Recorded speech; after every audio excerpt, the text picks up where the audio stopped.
Welcome back in one of the Bears Forever Plays YouTube channel. Today is Tuesday, February 4th, and I'm back breaking down some more plays for you guys. Four more plays on Tuesday in the NBA. Before we get to those plays, let's break down the games we had on Sunday. Obviously, the LeBron James didn't know Lakers trade AD for Luka.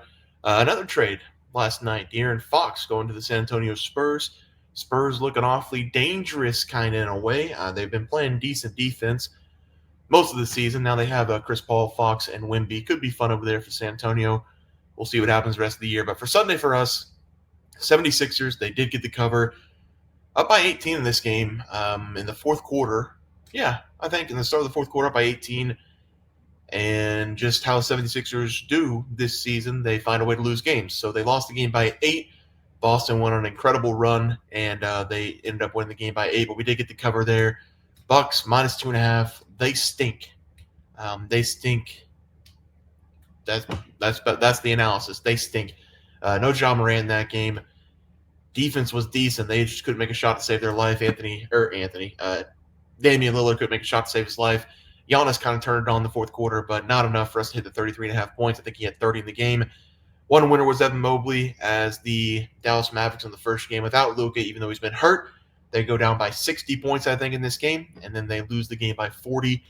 So hot start for the Dallas Mavericks without their would have been franchise player for the next 12 to 15 years. But let's move on to the plays for Tuesday. Have a really good game here. I've talked about this game every time that it's gone up on the schedule. Boston going up against the Cavaliers, like I said in the breakdown. Boston getting a big win against the 76ers. Bounce back third and fourth quarter. They were down by 18 in that game. Found a way to win the game by 8 points, put up 118 points. Now 3 consecutive wins for the Boston Celtics coming into this game. I haven't really been able to get a finger on the Celtics all season long. I don't have a pulse on them. It feels like they're a really good team. I know they're a really good team. They've got some great scores. They've got some great superstars, but they're up and down. They've been up and down for most of the season. Every time they go on a winning streak, it feels like they go on a losing streak. Sometimes they go one win, one loss, one win, one loss. I just have no idea what's going on with the Boston Celtics. But for the Cavaliers, they usually go streaking with the wins, and then they have a losing streak, then they get back on top of things, go back on a winning streak. We're seeing the winning streak right now. They've won 4 consecutive games. Detroit, Miami, Atlanta, Dallas. None of those teams are very good this season. This is going to be their real first test over the last 5 games, but I think they get the win here at home going up against Boston. We don't have a spread yet. I'm assuming it's going to be Cavaliers minus a couple points. I'm just going to take them on the money line. Evan Mobley, Jared Allen, Donovan Mitchell, everybody healthy in this game for the Cavaliers. Only person I'm seeing on the injury report, which is why they have that star up there, is Dean Wade, and I don't think he's going to play in this game. Neither is Isaac Okoro.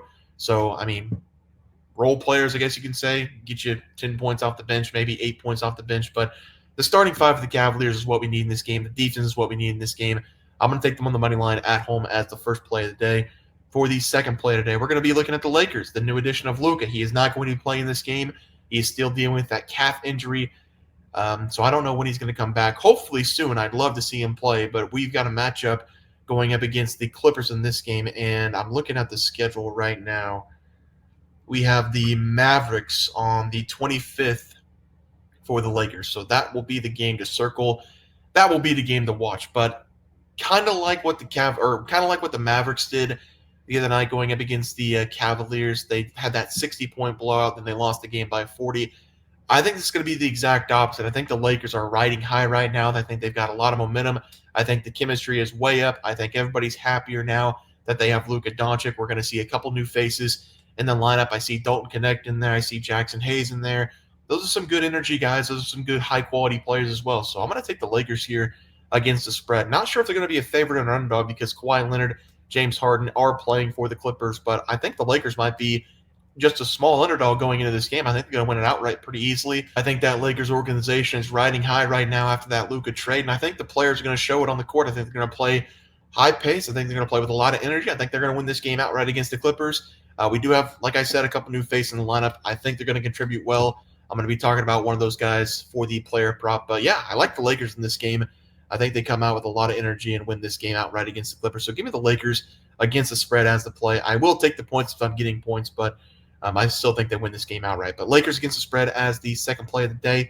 Let's go to the player props. One of the new faces, Jackson Hayes, is going to be in the starting lineup against the Wizards. Had 25 minutes against the Knicks, 22 minutes. Scored 10 and 10, or 10 points, 10 rebounds against the Wizards, 4 points, 2 rebounds in 22 minutes against the Knicks. They made that trade. Anthony Davis is gone. I think they're trying to figure out if Jackson Hayes can be the guy. My guess is probably not. They're probably going to bring somebody else in. But for the time being, I think what is happening is they're looking at Jackson Hayes and saying, hey, you're a young kid. We want to see if you have what it takes to be in the NBA as our starting center for the Los Angeles Lakers. And I think he's going to put up a big number in this game going up against the Clippers. Not maybe offensively, but at least on the rebounding side. 6.5 rebounds is my guess. I saw 7.5 rebounds for his player prop going up against the Wizards, but this one's been bouncing around 6.5, 7.5, 2.5, 3.5 whenever he comes off the bench. So I'm just going to guess 6.5 for right now going up against the Clip. Zubac's down there for the Clippers. Other than that, they don't have a lot of length. I guess Kawhi Leonard can count as a little bit of length because his arms are so long, but I think he can handle it down low. I like his over rebounds in this game. I think he comes out, like I said, with the Lakers. I think he comes out with energy. I think he's playing for his job. I think that's really what this is. I'm going to take him over his total rebounds as the first play of the day. And for the second player prop of the day, give me Kristaps Porzingis over his total points, 18.5 points. This man's been on a mission over the last several games. 18 points going up against 76ers. He scored 16-plus points, and God knows when. I can't even see the last time he didn't score 16-plus points. Been dealing with some injuries, but he's back now with the Celtics, and he's really been the go-to guy, especially in the first quarter. Maybe take a look at the first quarter points for Kristaps or first basket. That's been a very profitable bet over the last several weeks. Kristaps Porzingis' first basket in these games. Usually it's a three-point shot, but I'm going to take his over 18.5 in this game going up against the Cavaliers. I think the Cavaliers win the game, but Kristaps Porzingis in his career going up against the Cavaliers has been really good. 17.4 points per game in the 20 games so far. He has not gone under 18 points going up against the Cavaliers since 2021. The last time he did that, he was on the Dallas Mavericks. The streak started with the Wizards in 2022, 18-18, 2021, 18-24, 21.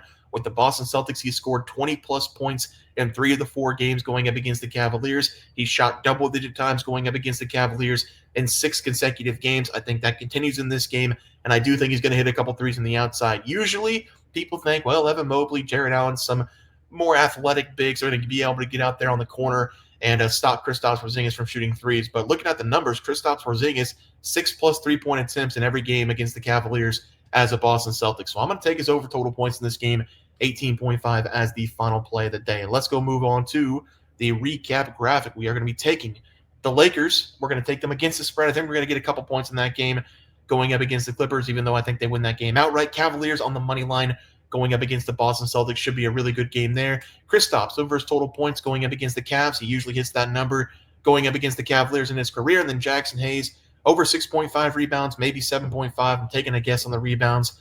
I think he's playing for his job. I think that's what it is. I think they're going to figure out what they have with Jackson Hayes. Going to go over his total rebounds going up against the Clippers at the final play of the day. Guys, it's going to do it for the NBA picks and props for Tuesday, February 4th slate of games. If you guys enjoyed the content, please sure to drop a like this video and subscribe channel below. See you guys next video, and thanks for watching.